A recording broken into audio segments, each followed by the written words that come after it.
அனைவருக்கும் வணக்கம். நான் உங்கள் சந்திரசேகரன். இப்போ நம்ம பார்க்க போகிற ப்ராப்பர்ட்டி என்னென்னா எம்டி லேண்டு. அழகான வீட்டு மனை தான் வந்து ரீசேலுக்கு வந்திருக்குங்க. இது எங்கே அமைஞ்சிருக்கு அப்படின்னா கோவில்பாளையம் KMCH ஹாஸ்பிட்டலில் இருந்து 2 கிலோமீட்டர் தொலைவில் தேவம்பாளையம் நாதகவுண்டன் புதூர் பக்கத்தில் வந்து இது அமைஞ்சிருக்கு. குன்னத்தூர் வில்லேஜுங்க. இது அழகான லேஅவுட்டு, சூப்பரான லேஅவுட்டு.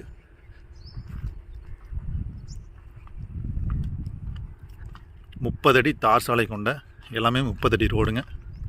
பார்க் ஃபெசிலிட்டி இருக்குது, வாட்டர் டேங்க் ஃபெசிலிட்டி இருக்குது, ட்ரைனேஜ் ஃபெசிலிட்டிஸ் இருக்குது. இதாங்க நம்ம பார்க்க போகிற சைட்டு. இதோட அளவு என்ன அப்படின்னா 32 × 50 32 × 50 1600 1600 ஸ்கொயர் ஃபீட்டில் வந்து 3.6 சென்ட் வந்து ஈஸ்ட் ஃபேஸிங் லொக்கேஷனில் கிழக்கு பார்த்து அமைஞ்சிருக்கு. வேலவன் வேதிகா செமிகேட்டட் கம்யூனிட்டியில் தான் வந்து இது அமைஞ்சிருக்கு.